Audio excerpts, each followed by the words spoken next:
are all looking for adventure. We are all looking for adventure.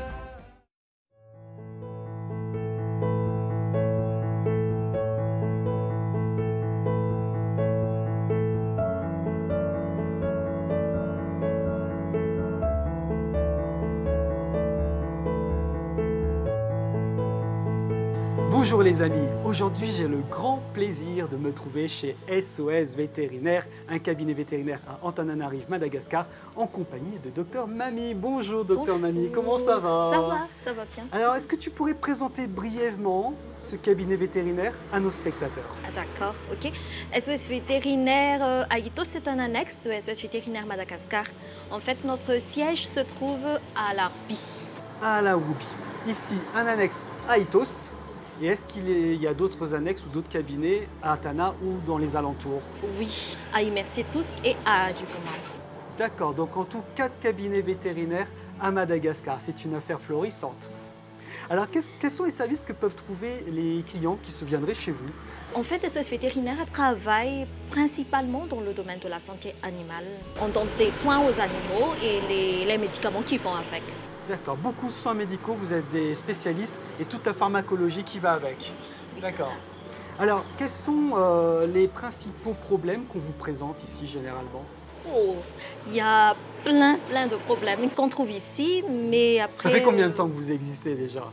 SOS Vétérinaire a été créé en 2019 et SOS Vétérinaire Itosi, on vient de fêter notre premier anniversaire ici à Itosi. Alors c'est tout jeune et malgré ça, en fait, vous avez déjà beaucoup de cas que vous avez vus ici. Oui. Explique-moi un cas un petit peu qui t'a marqué, toi. Un dog allemand qui a ingéré des tissus. Ah, des tissus. Il a mangé des tissus. Il a mangé des tissus et on a dû faire une laparotomie exploratrice. Et on a dû enlever les tissus à peu près 2 mètres. 2 mètres de tissu qu'il avait ingéré et qui était passé dans son système intestinal. Oui, c'est et ça. donc vous avez fait comment pour savoir? Vous avez inséré une sonde, quelque chose? Non, on a fait de la radio pour détecter... Où ça se trouvait exactement, quoi. Où ça était se- le bout, le bout ça. à tirer. Et après, vous l'avez récupéré comment? Alors là, une grande question. Comment vous avez retiré ces 2 mètres de tissu? Oui, on a fait une incision de l'intestin et après... Et vous avez tiré comme ça, tout simplement. Donc vous êtes capable quand même de faire des chirurgies ici, dans les cabinets vétérinaires. Et on fait beaucoup de chirurgie. Beaucoup même de chirurgie. Ouais, de Et chirurgie. quels sont les animaux que vous traitez le plus souvent? Surtout des chiens et chats à l'Arbi, mais ici on traite aussi les autres animaux. D'accord, donc des animaux Des comme animaux, des des- volailles, des poules, des coqs, des zébus. Oui, On vous ramène des zébus comme ça Non, pour les animaux de la ferme, on vient chez les Vous paysans. déplacez, alors vous êtes en mesure de vous déplacer directement chez les Oui, propriétaires chez les d'animaux. propriétaires d'animaux. D'accord. Alors là, on se trouve dans le showroom. D'accord, parce que vous avez 2 espaces ici à Itos, le showroom au rez-de-chaussée et à l'étage, le cabinet de consultation. Quels sont les produits qu'on peut trouver dans votre showroom? Il y a des produits qui sont destinés pour les animaux de rente, c'est-à-dire les bovins, les caprins, les ovins, et surtout la filière aviaire. Et après aussi, il y a des produits destinés pour les animaux de compagnie. D'accord, donc tout ce qui est nourriture, alimentation, croquettes, que ce soit pour chiens, chats, animaux domestiques, chat, mais également animaux de rente, Oui. comme pour les porcs. Pour J'ai les vu porcs. des gros sacs de nourriture pour porcs, d'accord. Vous avez aussi des accessoires variés, donc des laisses, des colliers, des harnais, des médicaments, des vermifuges et des antiparasitaires. Des antiparasitaires. Voilà, donc la totale. N'hésitez pas à passer chez SOS Vétérinaire, vous trouverez ce que vous recherchez. Merci beaucoup, Dr Mani. Merci.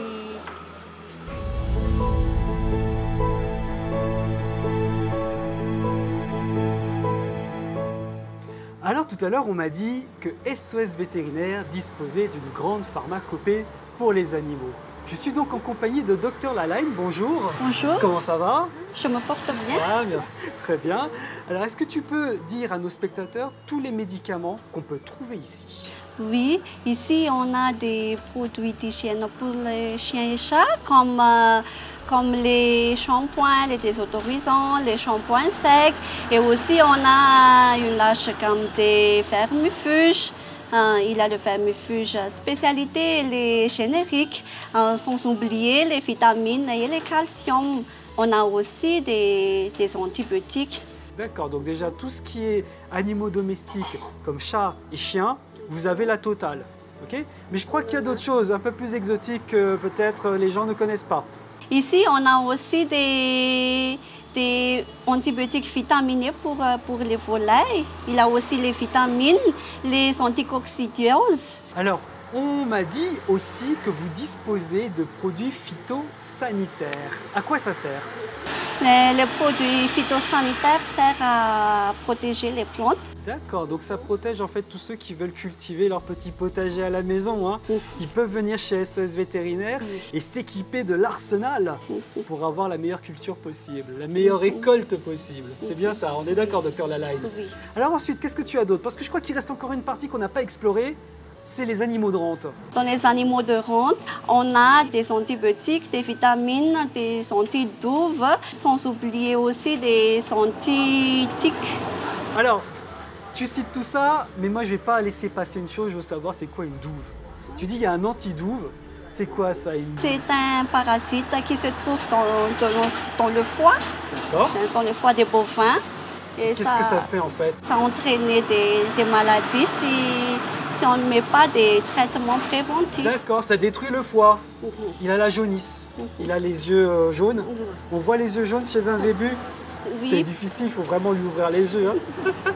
Et à ce moment-là, vous avez le produit nécessaire pour le soigner. D'accord.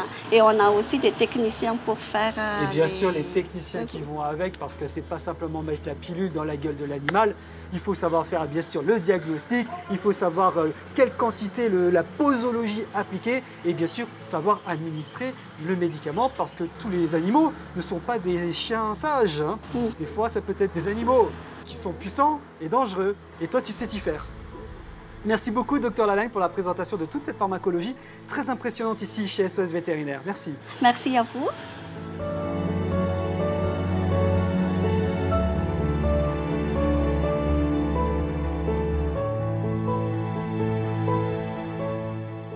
Alors, Dr Bininsou, nous sommes en compagnie d'un lapin, un gros lapin blanc, qui a priori la gale. Alors, dis-nous, quels sont les symptômes d'un animal qui a la gale? En fait, la gale se localise au niveau des conduites auditives pour cette gale-là. Il s'agit d'une gale autocariose, c'est-à-dire que les petites bêtes, les acariens, se localisent au niveau des conduits auditifs et ça entraîne une démangeaison intense. C'est la première signe de la gale qu'on peut apercevoir chez un animal comme ça. Et il peut avoir aussi des problèmes au niveau des ongles, c'est-à-dire que les ongles peuvent être détruits par la présence de la gale. L'animal peut avoir des ongles en mauvais état, si on peut le dire. Donc il se gratte beaucoup, Oui. il a des ongles en mauvais état, oui. d'accord. Est-ce que ça peut engendrer des complications? Par exemple, s'il se gratte, est-ce que ça peut créer des plaies? Est-ce que ça peut s'infecter? Oui, c'est ça le problème avec la gale. Il y a la gale en tant que maladie, ça entraîne déjà des conséquences assez néfastes pour l'animal. Mais quand l'animal a eu ces démangeaisons, le réflexe de grattage pourrait entraîner des plaies au niveau de la tête, au niveau de la face. C'est la raison même du consultation de notre animal aujourd'hui, puisque les proprios ont remarqué de la plaie au niveau de la tête et un réflexe de grattage assez important. D'accord. Donc vous l'aurez compris, chers spectateurs, si votre animal se gratte de manière anormale, a les ongles de manière aussi anormale de couleur marron et commence à avoir des plaies qui peuvent aussi s'infecter, courez immédiatement chez votre vétérinaire et pourquoi pas SOS Vétérinaire ici à Itos. Et une fois que le propriétaire amène son animal dans le cabinet vétérinaire, qu'est-ce que vous faites comme analyse complémentaire pour être sûr du diagnostic? Ok, il s'agit ici de la gale. Alors, on fait un prélèvement, notamment au niveau des cérumen, soit au niveau des parties là où il y a les dépilations, au niveau des pattes. C'est là qu'on fait un raclage, comme on le dit. Si c'est au niveau de la patte, mais si c'est au niveau des oreilles, on prend les cérumen. Puis on étale sur l'âme et on observe à la microscopie. Et c'est là qu'on va observer les petits acariens qui ressemblent un peu à des crabes. La gale, ça ressemble à comme des petits crabes. Des petits crabes microscopiques, Microscopiques qui viennent s'infiltrer dans la peau. Oui. D'accord. qui vient s'infecter. Donc là, grâce à cette observation au microscope, vous êtes sûr du diagnostic. Oh oui, 100%. 100%. Alors, dis-nous maintenant, quelles sont les causes de cette maladie, son mode de transmission et est-ce que l'homme peut la contracter? Ok, alors la cause de la maladie, ce sont des petits acariens invisibles à l'œil nu, visibles seulement au microscope optique. Alors pour les voir complètement à l'œil nu, il faut utiliser la microscopie. Alors la maladie ne se transmet pas à l'homme. D'accord, Comme donc pas d'inquiétude pour Ok. les propriétaires d'animaux Oui. qui ont la gale. L'humain ne risque rien. Ok, la gale chez les lapins ne sont pas des zoonoses, c'est-à-dire que ça ne se transmet pas de l'animal à l'homme. Mais par contre, les animaux peuvent contracter ça sur les milieux là où ils jouent, puisque les petits acariens, la plupart du temps, se trouvent dans les milieux extérieurs, c'est-à-dire dans l'environnement normal de l'animal, et l'animal attrape ça. Et quand il y a un phénomène d'immunodépression, c'est là que la maladie se propage et se multiplie. D'accord, c'est-à-dire qu'en fait cet acarien est partout autour de nous, peut-être même en ce moment même sur notre peau, Oui. hein, qui Oui. sait, mais le corps arrive à réguler cette population et normalement il n'y a pas de conséquences. Et c'est un peu comme le démodex finalement, qui est Oui, aussi un démodécie. acarien et qui peut créer la démodécie lorsque sa population devient trop élevée. Trop élevé. Donc en fait, suite à certains petits problèmes comme des problèmes de peau, d'irritation ou d'immunodépression, la gale peut s'installer et s'aggraver Oui. en fait. C'est bien ce que tu es en train de nous Oui, dire, oui, c'est oui. la conséquence. Ça peut être comme ça. D'accord. Alors maintenant qu'on sait quelles sont les causes et modes de transmission et aussi que c'est inoffensif pour l'homme, quels sont les traitements? Alors, les traitements consistent à traiter les acariens. C'est-à-dire, il y a des traitements injectables qu'on va faire par semaine pour traiter les acariens. Ensuite, il y aura des phénomènes de démangeaison. Si besoin, on ajoutera des anti-allergies pour diminuer l'allergie qui entraîne le réflexe de grattage. Et comme il y a l'immunodépression qui entraîne la multiplication massive, et on va administrer de l'antistress vitaminique.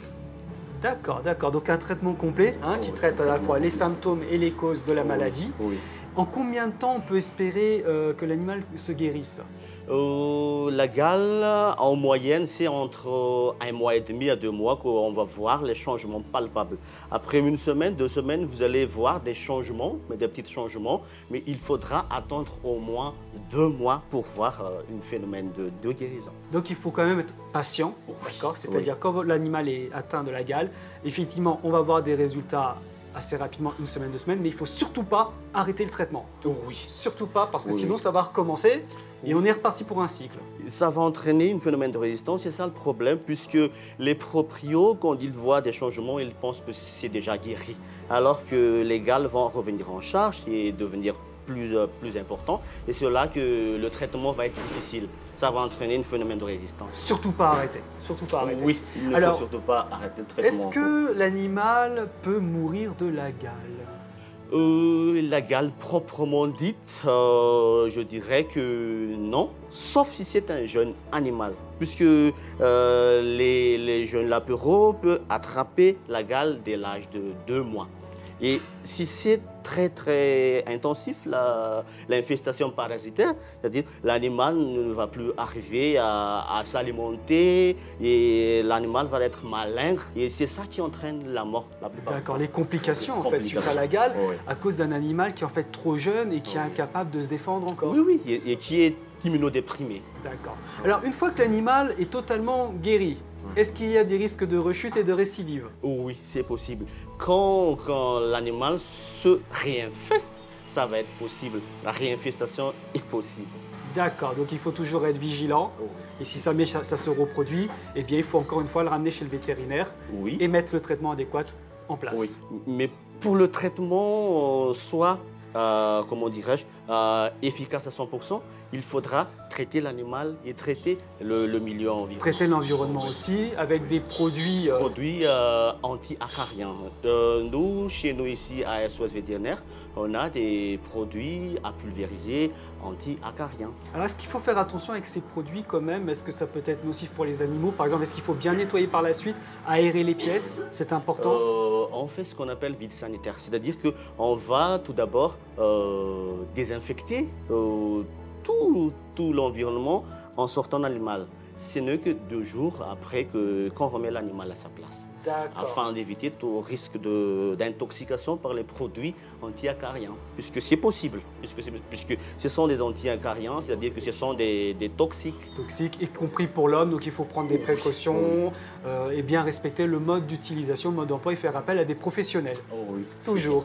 En tout cas, merci beaucoup, docteur Bininsou, pour vraiment cette explication complète sur la maladie de la gale et notamment sur le lapin.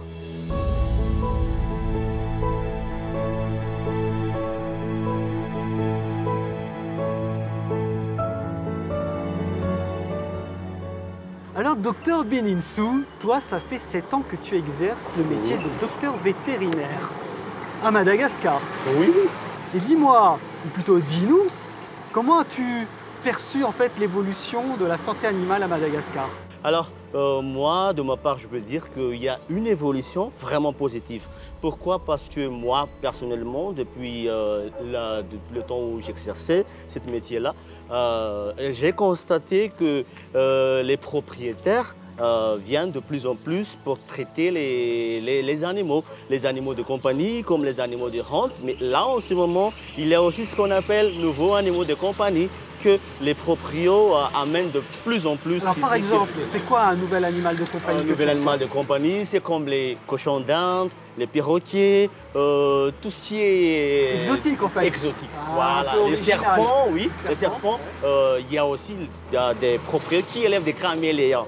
D'accord. Oui. Donc ça veut dire qu'en fait, il y a de plus en plus de propriétaires d'animaux et qu'en plus ces propriétaires d'animaux prennent de mieux en mieux soin de leurs animaux et les font consulter beaucoup plus souvent qu'avant. Tu as vu cette évolution positive pendant ces 7 ans. Oui. Donc tu penses qu'il y a un grand espoir à Madagascar pour la cause animale, le bien-être animal? Oui, je peux dire ça parce que contrairement aux autres pays, Madagascar était un peu plus en retard. Mais moi, je peux dire maintenant qu'on évolue de plus en plus puisque les propriétaires sont conscients en ce moment qu'ils devraient soigner les animaux, faire des consultations le plus périodiquement possible. D'accord. Et aussi, vous participez souvent aux événements aussi qui sont organisés ici à Madagascar. Oh oui. C'est important parce qu'il faut promouvoir la cause animale. Oh oui, c'est bien ça. Quels sont les plans de SOS Vétérinaire pour les 10 prochaines années? Comment tu vois les choses? Alors, ma SOS Vétérinaire, on pense évoluer encore. C'est-à-dire qu'on va essayer comment dirais-je, élargir le domaine d'activité. On va aussi évoluer en faisant des fermes et pourquoi pas un grand clinique. On peut toujours rêver. Ah mais tu peux et tu dois rêver. Il faut rêver grand pour pouvoir avancer. En tout cas, c'est sur ces dernières paroles très optimistes de la part de Dr Bininsou que nous allons nous quitter. Merci beaucoup, c'était très agréable d'être venu. Merci à vous. À très bientôt. N'hésitez pas à venir chez SOS Vétérinaire. Les coordonnées s'affichent à l'écran. N'hésitez pas aussi à vous abonner à notre chaîne YouTube. À très bientôt les amis.